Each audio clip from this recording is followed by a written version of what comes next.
Ed, welcome to the program. There's about 1,000 things I'd love to talk with you about, and the good news is, and I'm grateful for our friendship. You let me communicate with you from time to time and talk about some of those things.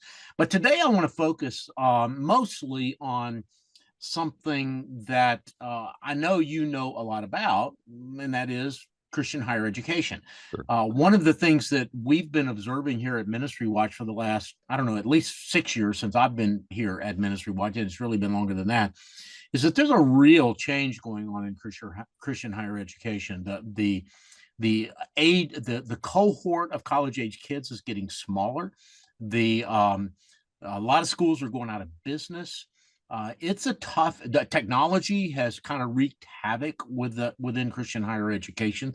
So, I mean, it's a tough environment. A lot of schools are not handling it well, but Biola, where you are, seems to be handling it well. And I just want to know why. What are you guys doing? What's different about Biola that is causing you to thrive in this environment where other people are not thriving?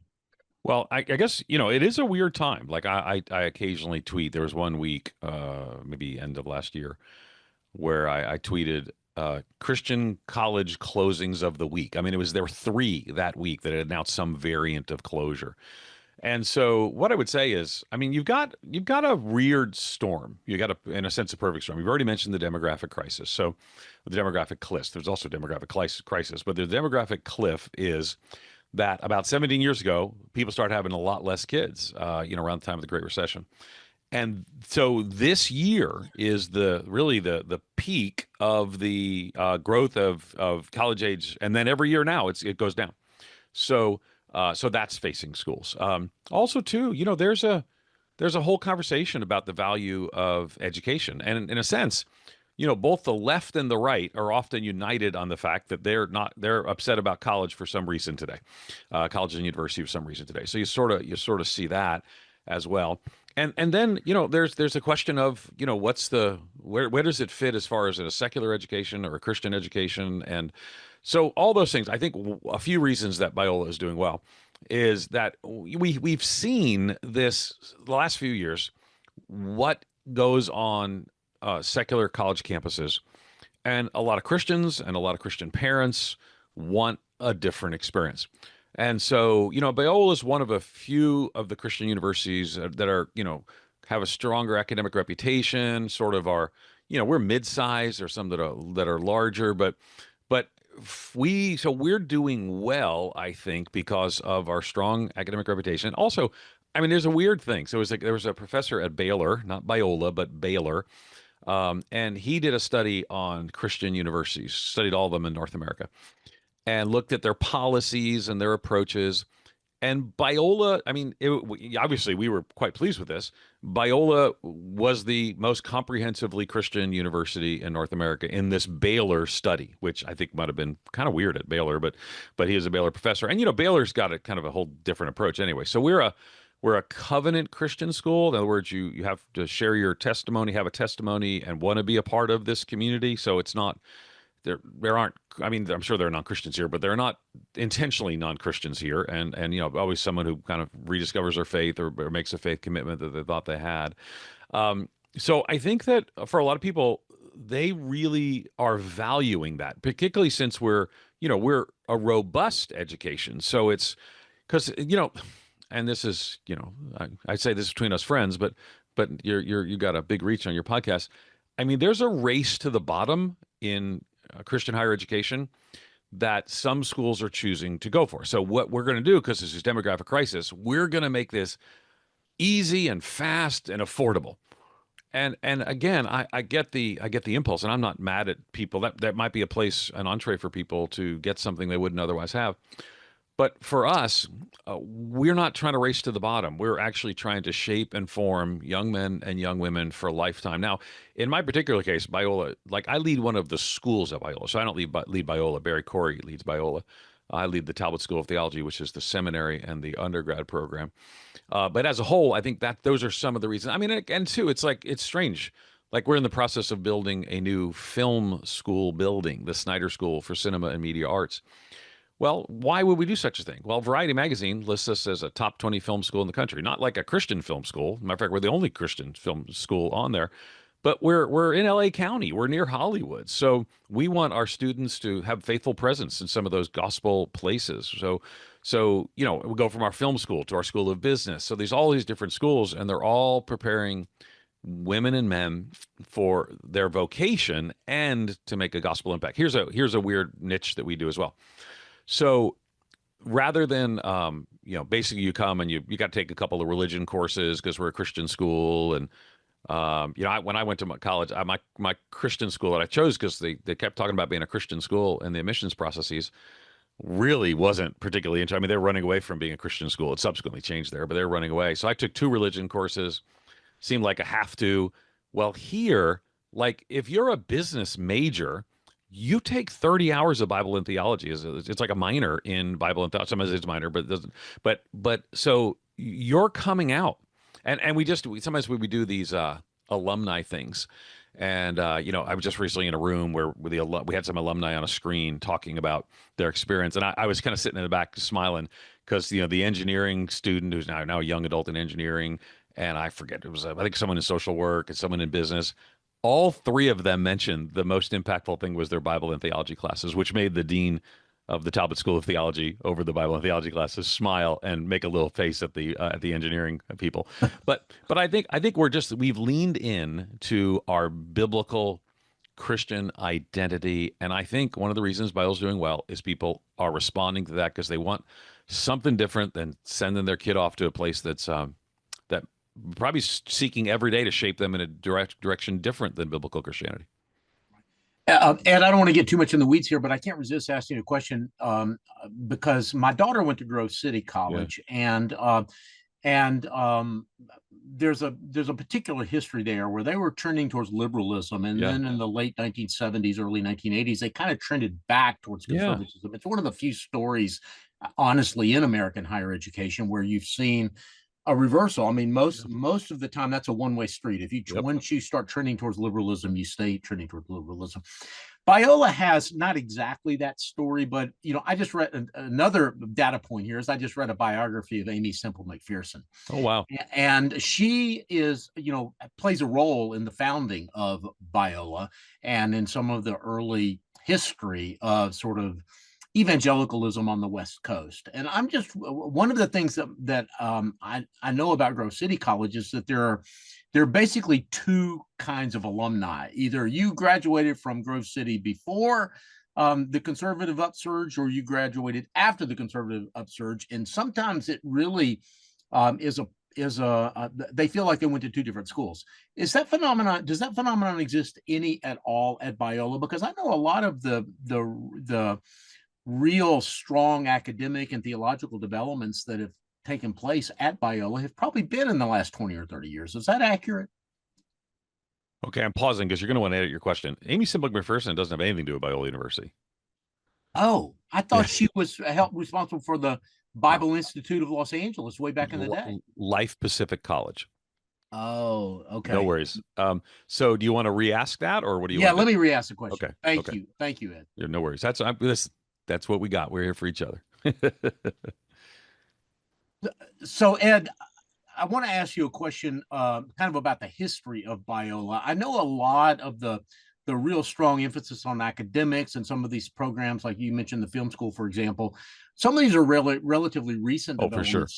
developments. Have you discovered that there is a kind of a either among the alumni or donors or whatever that they have trouble figuring out what Biola is now? Is it Yeah. like two different schools? No, that's fascinating. I mean, if you were here 100 years ago, it was the Bible Institute of Los Angeles. So, and it's interesting because I lead the Talbot School of Theology, and we had the largest incoming class in Bible theology and ministry majors. So we were excited about that. But someone said, "Well, why don't you say the largest ever?" I said, "Because there was a time when everybody at Biola was Bible theology and ministry, and it was larger than we are now. It was called the Bible Institute of Los Angeles. I mean, J. Vernon McGee I count, is kind of one of my successors. I mean, predecessors. So one of the shift has been it came from a Bible Institute. So the people who founded Moody Bible Institute basically are similar to the people or connect or the same people in some cases who founded Biola University, Bible Institute of Los Angeles. But over time, it became a university. So I think that part of and so how do you, even what I mentioned to you earlier, the strange connection, why do we have 30 hours of Bible and theology that's so important to so many of our graduates and parents and more? It's because we're keeping the B in Biola. It's the Bible. And now it's not really an acronym anymore. People say, is that an acronym? I said, no, it's just a word now. But that's why. So that becomes central. So I would say, I mean, over time, schools have different emphases, things of that sort. I don't know that you would find from the last, since it became a university, you would find many people would, but a film school to J. Vernon McGee probably would seem a very strange idea. So, if you're 75 years old and you graduated a long time ago before university status, but we think that's kind of a, I mean, we look at John 20:21, as the Father has sent me, even so send I you. We want nurses living sent in there and making a difference there. My daughter's just graduated, not just graduated, she got one final year. Dad's getting ahead of it. And she's, psychology, and she wants to go on to graduate work in psychology, be a counselor, be a therapist. I want, I mean, she deeply loves the Lord, committed to the Lord. I want her to thrive because she got the academic excellence here, but then to go out and to thrive in the world. She wants to go into addiction treatment. Well, that's not going to be an overwhelmingly Christian environment, but she's going to be well grounded here. Oh, and she went to the Torrey Honors College, which is like all the cool kids love the Torrey Honors College, and it's like one of those great books programs. But again, to me, that's the constant throughout Biola's history. And I think the surprising thing for a lot of people is that we're so still Bible and theology focused, even for psychology and biology majors. Yeah, I don't want to pivot a little bit and talk about the graduate school because you mentioned that you're responsible for the undergrad program in Bible and theology, but Right. also the seminary as well. Once again, we're one of the things that we're seeing here at Ministry Watch is that seminaries are under a lot of pressure. The Trinity Evangelical Divinity School just shut down in the Chicago area. We're seeing declines in enrollment in a lot of seminaries around the country. Some of the largest seminaries in the country are denominationally affiliated. So Sure. for the Southern The Baptist Southern Baptist seminaries, in for particular, yeah. example, and yet Biola's independent, and Biola is thriving. Its enrollment is up. So once again, why? How are y'all making that happen? Yeah, so the Talbot School of Theology includes our seminary. So the seminary, we have over 1,500 students. It always surprises people. They're not aware that Talbot is, it's one of the five largest multi-denominational seminaries by FDE. So in order, it would be Dallas, Asbury, Talbot. I think it's Fuller, and then Gordon Conwell, or Gordon Conwell, then Fuller. But a lot of people aren't aware of that. You've probably heard of the other four, and you might not have heard of Talbot. So part of that is telling the story better. So that was something I committed to do, is to tell the story better, to get the word out. And then what happened is, I mean, one of the things you find when let's just take a look at Dallas and Fuller, right? So Dallas is the largest multi-denominational seminary in the world. Um, Everyone sort of knows what you're getting when you go to Dallas, right? And Mark's present, there's a friend. I mean, and you sort of know, like okay, you're not like what's going to happen here. You're whereas Fuller, I think people kind of know what you're, I mean, getting, and sometimes people call that a frozen brand, but it's a stable brand. So Talbot has a less aware brand. So when I came, the school has been declining for a couple of decades, little by little, but it's still a large school. So when they voted on me to come, we talked about how to do the press release, and I said we need to put the word turnaround. You're hiring me to do a turnaround, and that's what I love to do, right? So I love to start things and turn around things. I did that at Wheaton College. I had the privilege of starting what's now called the Litvin School of Divinity there. And before that, I was at Lifeway, and I got to start new things. I love our turnaround things. But I came in and I was pretty convinced that Talbot, people are unsure, like, so where is Talbot? So we got to sort of tell people. So We're a broadly evangelical school. I have Anglican professors and Presbyterian professors and Pentecostal professors and Baptist professors and non-denominational professors. Um, we're also, and we have students from all different traditions, and we're a conservative evangelical school. So because there are Presbyterians and Pentecostals and Baptists and all those who would use words like inerrancy to describe their theological view of the scriptures. So for us, we got to introduce Talbot to all different kinds of people, and not only that, like not only like where we are like on theologically, but then I got to introduce like to all of our faculty. For example, one of the funniest things is how many people would talk to me about like Sean McDowell, and I would say, yeah, man, he's really one of our great members of our full time faculty, and they didn't know because we hadn't been connected, so everyone like knows Sean. But he's a full-time faculty member of the Talbot School of Theology, or so I got to share like some of these people. You want to learn about ethics, you can come study with, Scott Ray, and there's theology, Uche Anazor, and so I've got all these. I mean, I have dozens of them, so I should list them all or leave somebody out. But so part of what I got to do is to be, I mean, I appointed myself CEO, the Chief Encouragement Officer, and I would go around the country and I got a van. I literally got a Sprinter van.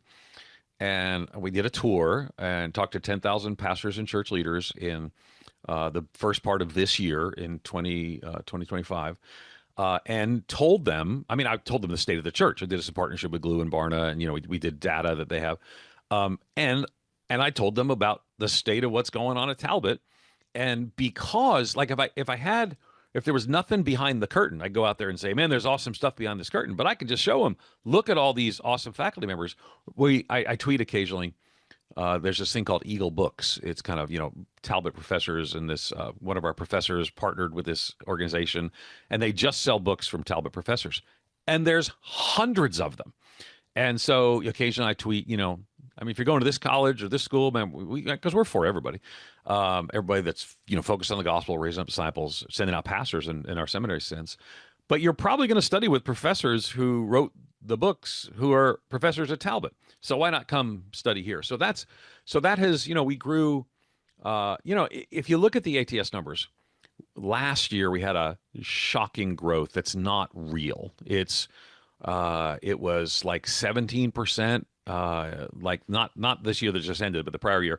But the reason for that is we merged in. We had a School of Intercultural Studies, and it's now in the seminary as our Intercultural Studies department. But so apples to apples, last year we grew 6% apples to apples, and this year we grew 5% apples to apples, and we're super encouraged because, I was talking. One seminary president said this recently. Flat is the new growth. And I don't think it needs to be that way. And we have some strategies that are intentionally, we don't want it to be that way. We've seen our credit hours sold increase even more, which is what you do. You have classes. So even though our head count's up 5% 6% last year, 5% this year, over those 2 years, our credits sold are up 23%. So more people taking more classes, learning more stuff. So we're really encouraged. But I have to be careful because I recognize it's hard out there. And a lot of our peer institutions that we're for peer evangelical institutions thriving, but a lot of them are not, and that's obviously a cause for concern. And we have some strategies we're still implementing. Well, and I want to pivot in our conversation and talk about one more thing before we Yeah. end up here. So let me just try to tie a bow around this. What I'm hearing from you is that the reason Biola undergrad, but Talbot and the seminary level are thriving. If on the undergrad level, it's because you got, and graduate level, you're taking your theological distinctives seriously. Yes. You put the B back in Biola, as you said. We don't put it back. We keep it because it never went away. But yes. Very good. And number two, at the undergraduate level, you've also carved out some specialties. So in other words, you don't have to major in Bible at Biola. You can major in engineering, you can major in film studies, you can major in journalism, and you will get solid Bible You teaching. get a minor in Bible theology. Yeah. But in addition to that, you're going to get real marketable professional skills. Totally. As well. And, I'm seeing that around the country. Latorno in Texas has specialized in aviation, for example. There's a college here in North Carolina, Montreat, that is specializing in cybersecurity. Yeah. Which has taken off for them. Yeah, exactly. In fact, they now call that school the Montreat Miracle. So I do wonder if that specialization might be a part of the future. We're just going to have to table that Yeah. conversation for now. But you've suggested it, and I know some other examples of it as well. And you've also talked about the demographics. What I'm also hearing though, kind of between the lines here, is you've been really aggressive in marketing the school. I mean, when you get in a Sprinter van and you Yeah. travel, around the country and talk to 20,000 pastors, or if I'm remembering, well, I mean, you guys have not been sitting on your laurels in that regard as well, right? Yeah, you should be a pastor when you doubled 10,000 to 20,000 right there. It's just 10,000 pastors I talked to, but nevertheless. Very good. Thank you. Yeah. A little fact um, checking here. yeah, no worries, no worries. It's a live fact checks. Yeah, so but the reason is I had a thesis when I came in, and my thesis was that people didn't know what Talbot was. But those who do, like, I mean, again, what was it? We had 1,300 students at the seminary level. That's a huge seminary 2 years ago. But my thesis was that people didn't know. So what I did is I started doing some social media things. But then when I introduced it, so for us, here's a big part of what we're doing. We're bringing Talbot closer to churches. So I was going to churches and conferences and telling that story. And we're now launching Talbot Embedded, where we're launching what we call modular cohort hybrid, cohorts in person in like San Diego and in Seattle. Like those will be in the next few months. We're having interest meetings in Chicago and all these different places. Because that's a natural next step for us, and not something that people haven't done before. Like Asbury's way ahead of us on that, and I've been learning from Asbury. Dallas is way ahead of us on that. So you're in Charlotte, and you got Gordon Conwell, and Gordon Conwell's thriving in Charlotte. So Yeah. so for us, that's what's next. Is not just Southern California, but expanding. And so I just tweeted recently a map of the play. Was just in Boise, meeting with pastors and a planning group there. So we're that's kind of the next step for us, but it's moving closer to churches and mission agencies, theological education, particularly if you're going to be excellent. Now, again, you can race to the bottom with everybody else, but if you're going to provide robust, academically strong, theologically rich, we are really big into spiritual formation. We think too many seminaries produce people who are not ready for real more ministry, and to be honest, got arrogant in seminary, not theologically shaped in seminary and formed in seminary. So we're big focus on theological, spiritual formation. So we think that what I think is Talbot was and is, but was this great school with good values that a lot of people weren't aware of. And so my thesis was if we market it, more people will say, I didn't know that and come to Talbot. And it's happened. And now we're just continuing to accelerate that. And I'm going to do something that's grossly unfair to you and to our listeners, and that is pivot in the last couple of minutes that we've got left, and just ask you. I can't resist. Go Just for it. ask you. What's the state of evangelicalism right now? And you and I have had some. We've texted back and forth a little bit Yeah. about that because of some of the events of recent days, and I think I don't want to say discouraged because I'm a person of hope. I know you are as well. I've read the last chapter of the book, and God wins. So I'm not just I know that's a cliche, but it's also a cliche that I happen to believe is true. Me too. So what are you thinking right now? What's like, where are we? Are we on the verge of revival, or is what's happened, the division in this country, going to continue? What do you think? Well, I think the answer to those two questions are yes. Are we on the verge of revival? Could be, yes. I mean, but does that mean it'll happen? So, I mean, ultimately, I published in USA Today, gosh, I remember like 3 or 4 weeks ago, some brand new data that actually shows now church attendance ticking up. It's the first time in a major publication we because everyone's talking about revival, but it hasn't shown up like in the data. Church attendance has not been going up. It's plateaued, which was great because it's been declining every year. So it's plateaued. Spiritual interest is up. Self-identified Christian is up.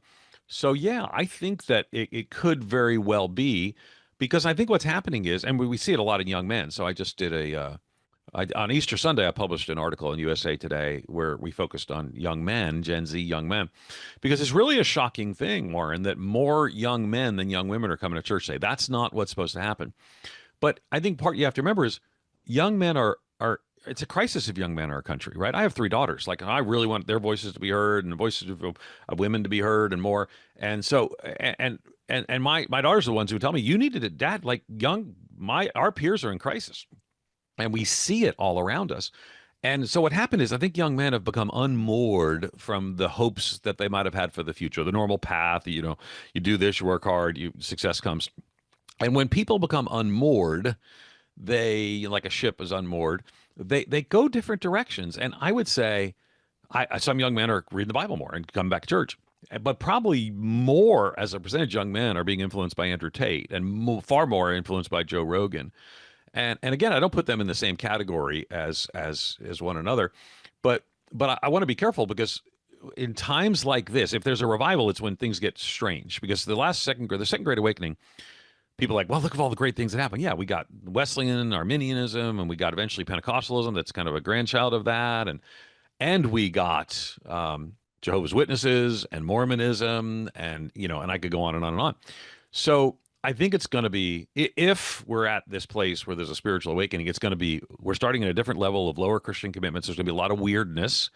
But at the end of the day, am I encouraged or discouraged? I mean, I'm writing a book on the future of evangelicalism. I'm 8 years late to the publisher, so I'm pacing myself. But I was just yesterday meeting, I got a TA that I'm working with. And, so I think that we're at a potential significant point. Here's what I would say.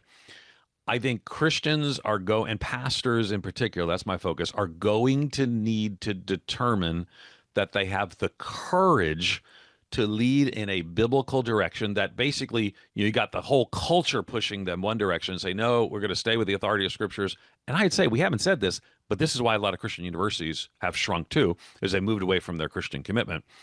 But simultaneously, they can't get caught up in every other ism, left or right, that kind of sweeps in. They got to stay focused on making disciples, sharing the gospel, showing and sharing the love of Jesus, shaping people and families, and then teaching them to live on mission. So I don't know. What I say at the end of, I've been doing these state of the church talks. I say the current state of evangelicalism is disrupted. It is precarious, and it is opportune. And I think that's the three ways that I would sort of describe it. So I don't know. And Warren, I think voices like yours hopefully will continue to, I mean, your lover's quarrel for the evangelical church, right? It's probably a different quarrel than it was when you wrote that book, but keep speaking up and help us to be the kind of biblical, gospel-shaped Christians we need to be.